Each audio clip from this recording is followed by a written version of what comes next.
Hello and welcome to Bodied, a Cloud9 fan cast. I am your host Havok, and it's just going to be me today in this episode. We had a few unfortunate scheduling snags. Frozen can't be joining us, mostly because of the holiday season, as well as there being like a weird gap of not being enough news, as well as just work schedules and other social schedules kind of coming into the way.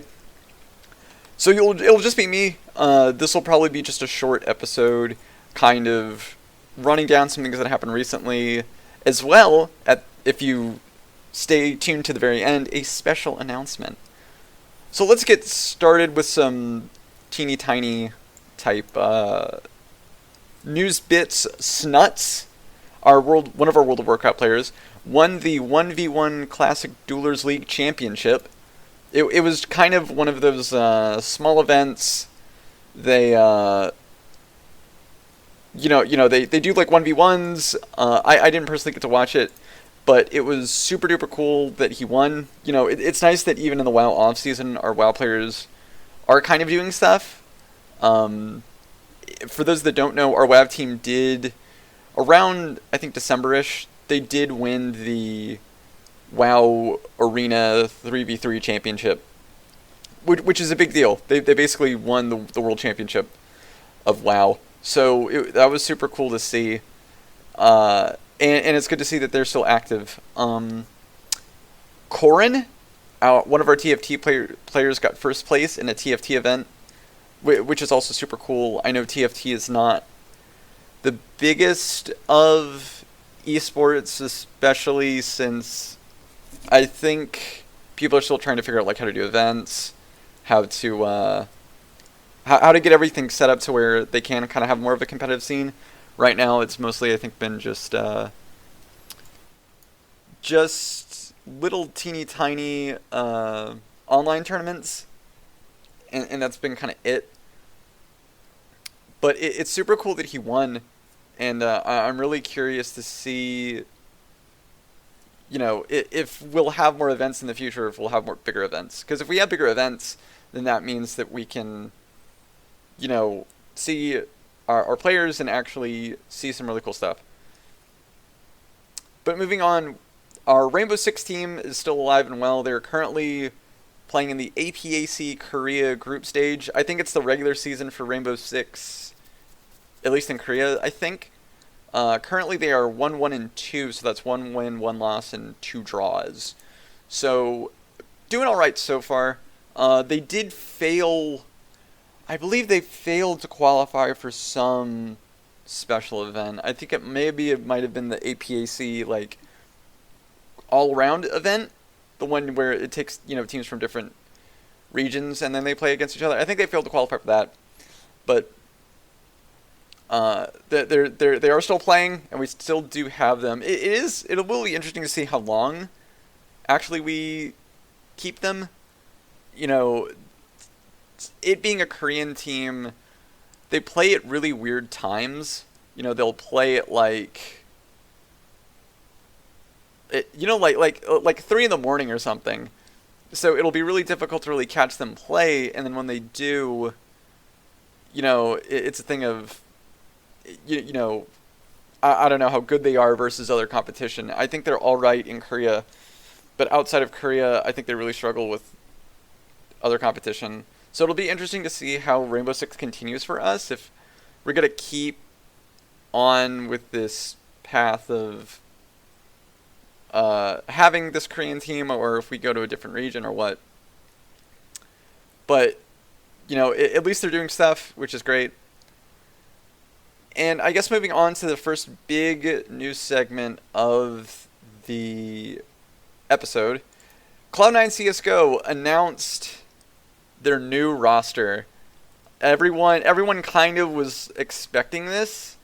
Them acquiring the ATK roster is like one of the worst kept secrets, and this seems to happen all the time for Cloud9, where they'll make a move, and instead of everyone being really quiet and it being a surprise, they're just like 2 months in advance, Cloud9 is going to pick up these players.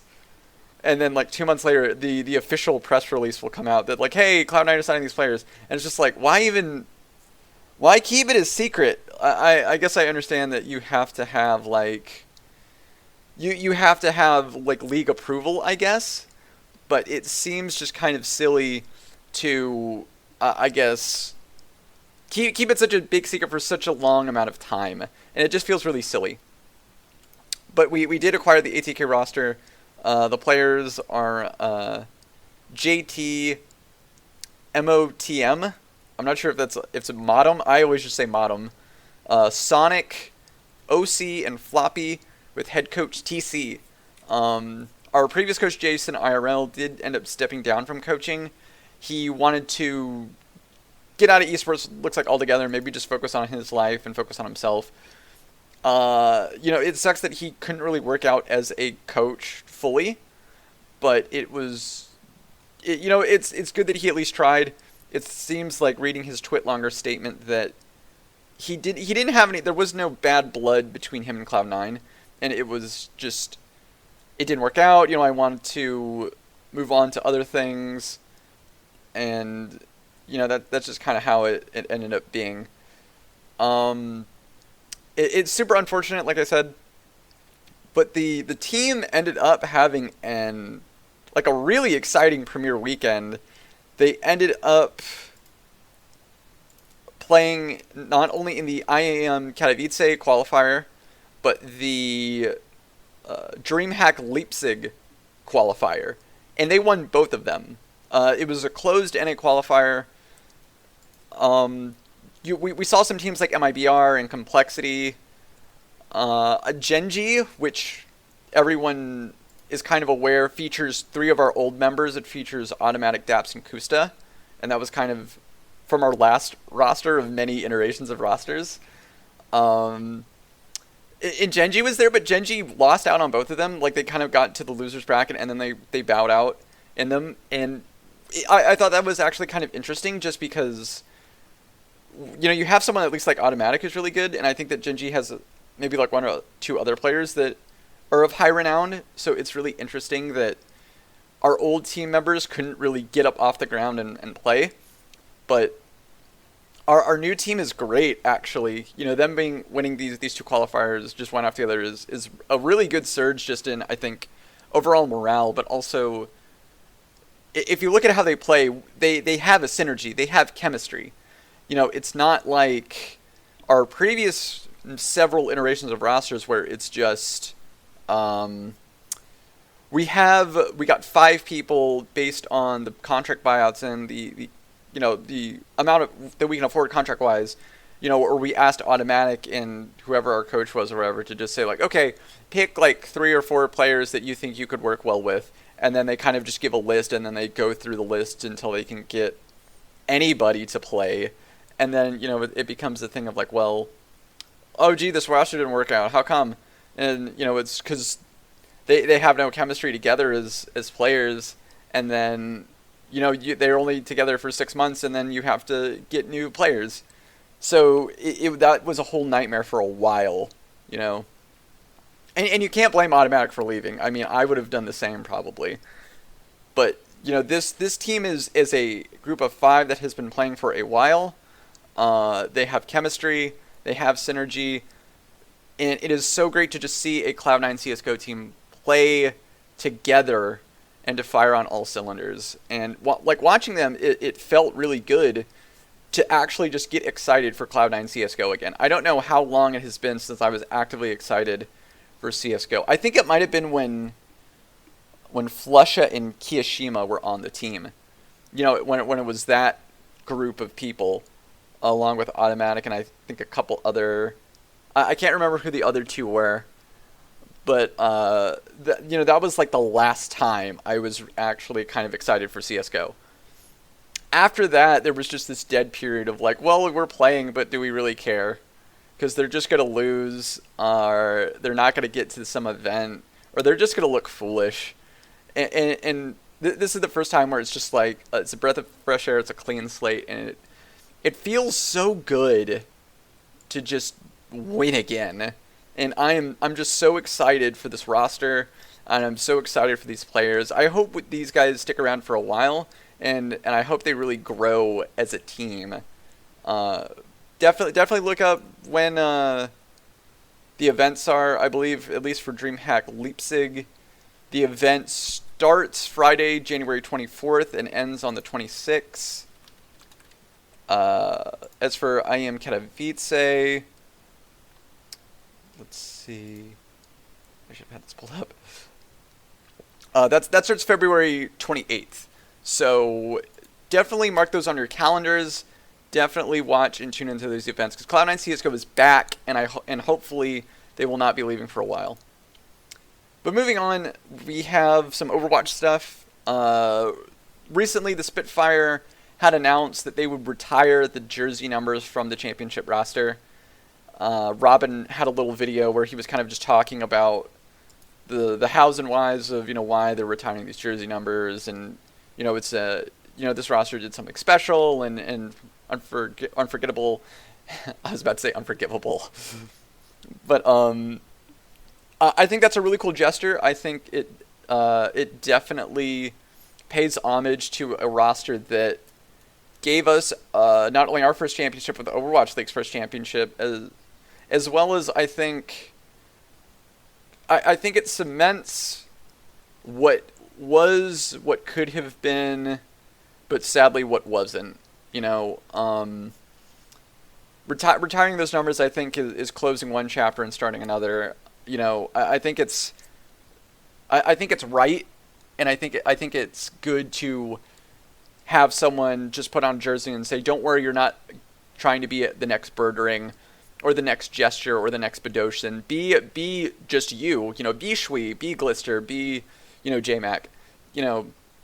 Just try to make this team your own and not try to live up to a team whose championship win, in all honesty, was kind of lucky. If you're looking at the historical performance of the team, they had a really rough time in Season 1 for the majority of it, and they struggled a lot. Got their stuff together in the right time for playoffs and played like a team, and was able to play with synergy and with teamwork. Season 2 comes in, and there is just no semblance of that. Everything that they've worked on for the Season 1 playoffs appeared to be gone. There was no chemistry. Everyone, I think, was just done with each other, it looked like. And I think that London was just trying to hold it on, but I think that roster was a ticking time bomb. And, they fell so flat in Season 1. I honestly can't blame London for just starting completely over if you don't want to mess with such personalities that were rumored to be deemed uncoachable. So I think I think retiring those jerseys is the right move, and it gives sort of a sense of closure and a sense of historical, meaning. But speaking of London, also Halo of Thoughts. He's a big Overwatch community leader. He usually does sort of a series of interviews with the London players. I believe he is from England or the UK himself. So, he sat down with our coaches and gave sort of an interview, and it was an interesting interview. It was mostly just saying like, oh, well, tell us a little bit about yourself. What are your plans and goals for the season? But interesting, at least thematically. The interview, the coaches all mentioned sort of some phrases that I picked up on, saying things like drive, teamwork, togetherness, stuff like that, selflessness, and it really felt like they were really trying to get away from what things that the previous London roster didn't have. They didn't have teamwork. They didn't have togetherness. They didn't have selflessness. They didn't have drive, it seemed, especially in Season 2. It seemed like everyone was just kind of phoning it in and maybe collecting a paycheck. But, I picked up on this and I thought it was very interesting. And I have to kind of agree, as much as others don't agree, people say, oh, well, this, you're just picking up a bunch of really green players from contenders and it won't go anywhere. This roster isn't marketable, which, as an aside, I think is a really gross comment. People are, and it's only for London. Paris has a mix of European and Korean players, but no one is saying that roster isn't marketable. You look at New York. New York is a full Korean team, and no one is mentioning this roster isn't marketable. I don't identify with this roster. It's only London. And it feels kind of gross to hear that and just be like, why does it matter? You know, it just feels stupid. I lost my train of thought. I got upset. The point being, you know, I think that the coach's statements from the interview gave me at least some reassurances that they have a direction that they want the roster to go, and hopefully they can get there. I know it's going to be tough, especially with travel, especially with them being all kind of just Tier 2 and some Tier 3 players that maybe are good in Tier 2 and Tier 3, but may not just be Overwatch League ready, especially when going against some big names like the Seoul Dynasty, for example, with Prophet and Jester and Bedosin. So we'll have to see. But I'm excited. I believe this season starts like February 6th, 7th, somewhere around there. And it should be super fun to see. I guess moving on for our last bit of stuff for tonight, we can talk about League of Legends. The Academy roster was announced. The roster is Fudge, Anori, who replaced Dragon, Palafox, King, and Diamond. Dragon Nimkin was originally slated to be the jungler, but looking at some statements from C9, from both Diamond and from Jack, it looks like Dragon was just not a good fit. There were some rumors that he was just win trading. He was accused of win trading, and that was the reason why he was kicked off. But it looks like it was just he was not a great fit for the team, and so instead they signed Anori. I have to say this roster is somewhat weird.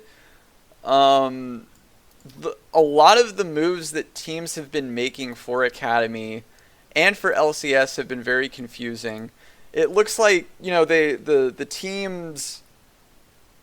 NA had a very large struggle in in 2019's Worlds, and it looked like, well, you know, your problem is you don't develop enough talent.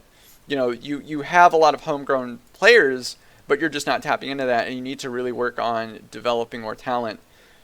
But it seems that the NA organizations haven't really listened to this and are more doubling down either on veterans that are already in the scene and have played for a while, or just doing more imports. And this is something that's kind of interesting. I think I at least understand this from the perspective of Fudge and King were from Oceania, you know, and they're very skilled Oceanic players, and they're sort of moving up from being from a minor region where they were kind of big fishes in small ponds to maybe being in a much larger pond and maybe being able to develop themselves more. Anori is a case of he was a pro, but then he took a long leave of absence. And I think his statements were that he was going through a lot of stuff and he just needed a break from everything to work on himself. And now he's trying to give the being a pro player a second try. And that's understandable. It's just interesting that we chose Anori, since that's kind of a name that we haven't heard in a while, as well as one that's somewhat already established, I guess, as a quote-unquote pro and a veteran. It would have been maybe nicer to pick up someone that was maybe a bit more an up-and-coming talent. But it's nice that Anori does get a second chance. I think that second chances are important. And it is a theme of Cloud9 as a whole. You know, we do give a lot of second chances. Our mid laner is Palafox. He is, I believe, an Academy player that's been playing for a little while. So that's nice. And then Diamond is a returning player.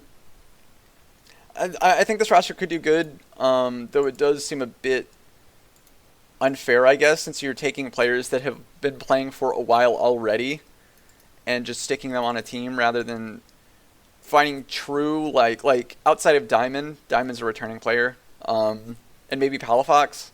Outside of them, you know, there's not a lot of real talent development. You know, the talent is already there. The talent has been proven with, you know, these guys. Academy is for for talent development, and I think for further scouting, and it just feels weird. And this is across the board. This isn't just from C9. I've seen other moves from other teams, just picking up a lot of people from Oceania. taking players that have been playing for a while and just moving them to Tier 2 because Tier 1 is already filled to the brim with EU imports and other mainstay sort of big name players, and just no one is went anywhere. Like Pobelter, for example. Pobelter, couldn't get a job and wasn't signed, period. So he has to be like a special like role coach for Team Liquid, at least for a split. And that it's kind of insane that there's a lot of talent, but instead of choosing NA talent or established NA talent, a lot more teams are importing from Europe. So it's just odd, and I think that's going to actually harm the scene in North America more than help it. But we'll have to see. And I guess moving on to the last piece, Sneaky, there's been mumblings for years and years, or not years and years, but months and months, about what's going to happen to Sneaky. When we announced that the starting roster would be Sven as our ADC, along with Vulcan, a lot of people were upset, and everyone was kind of asking, well, what's happening to Sneaky? There wasn't really a statement being put out by them. There was some stuff, Sneaky said stuff on stream, Licorice had to clarify some things, Jack had to clarify some things, but there was never an official statement from either the organization or from Sneaky. But now that's come out, Sneaky is going to be streaming independently, and he is also going to be a part of Cloud9 as a part owner and as an advisor. This was a somewhat weird thing to tack on at the end. The owner bit I get. He's essentially helped build Cloud9. I would not be shocked to allow him to give him a large part ownership. Maybe a similar situation to Bjergsen. As far as the advisor, I'm not really sure what he could advise.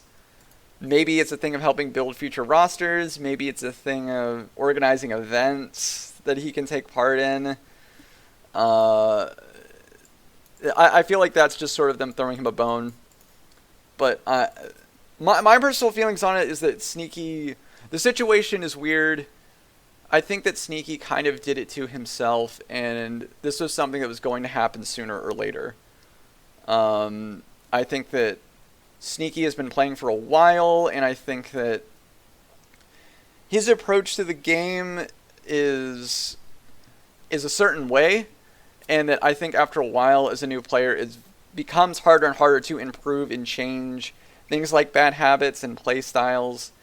Looking at our team from last year playing, bot lane was a severe weakness. Some people are saying that was all on Zeyzal, but I kind of think that bot lane is a give and take. As someone who myself has played bot lane a bunch, it is a give and take. If your ADC is playing passive, it forces your support to be super aggressive, but that doesn't always work. If your support's playing super passive, it makes it difficult for the ADC to play aggressive, so you end up just playing super passive. And we ended up just having a really passive lane in the bot lane, and it felt really weak. And I think that that's partly because of Sneaky's playstyle. I think it's because of Zeyzal's playstyle. And I think it's just how Sneaky played the game. Looking at last year, Sneaky made some mistakes that he has been making for the past few years and has never fixed. And I think that comes to Sneaky's. His approach is, as a team, you should be able to fix your issues as a team. You don't need to worry so much about individuals and the individual issues. You need to just focus on team issues to make the team better. And I think there was some disagreement with that. I do kind of disagree with it to some extent. Yes, you can fix some team issues through the team, but there comes a point where it's, look, you're being a squeaky wheel. We need to tighten you. If you're not willing to work on it, get out of the way, and we will find someone who can. And I think that maybe is just what happened, and then Sneaky looked for other offers from other teams, but he didn't see any offers that appealed to him. We know nothing of what these offers were. If it was being as a streamer, being as an academy player, as a backup for the main roster, we don't know. I can't guess. The point is the offers from other teams that he did receive he didn't like, and weren't that great. So he said no, and now he is going into streaming. And I think that this is something that he should have just done a while ago. You know, he has been putting a lot into streaming for a lot of his career. That is how he has become such a big player, is because the stream is so popular. I think that there is a certain point where you're doing things like the streaming, like the cosplaying, and that does cut into your time focusing on being a pro. You know, I understand that. I know that he probably wasn't shirking his responsibilities as a team player, but I think that, you know, it does somewhat cut and dissect your time somewhat, and I think that can, at least on a minimal level, affect your output as a pro player. So I think that this is the right move for Sneaky. I think it had to happen eventually. I know people are upset about it, but he had to go eventually, and you have to get over it and move on. I think that being upset or sad means nothing when we have a replacement player and we have a team still now. You know, you can support Sneaky, you can support the team, but I don't see it just feels weird, I guess, to be like, well, I'm not a fan of the team anymore because Sneaky's not there. I mean, that I guess you can be a Sneaky fan, but why watch the team for the past 7 years for only one player? It just doesn't make sense to me. But I'm more of a fan of the organization as a whole, and not becoming a fan through one player and then just sticking around for one player. I think if you're a fan for so long, you're kind of there, or you're kind of not. I don't know. But I've rambled enough. That's it for now. I wanted to just do a rundown of stuff that happened recently. And now I guess it's time for our special event, though. You all should stick around with us next week. We're having a very special LCS Spring 2020 episode. We are having a guest to host with Frozen and I. It is the one and only Skeleton. You may know him from his Twitter feed and him, you know, sharing a bunch of, you know, potential roster leaks and roster moves throughout the offseason. He has become a fairly big part of the League of Legends community, and as a League of Legends insider. And we will be doing a special episode with him next week. Be sure to catch it. If we're probably not going to stream it, but if he is, we will definitely tweet out a link before it starts so everyone can tune in. And yeah, get excited for that, and we'll see you again next time. Okay, bye.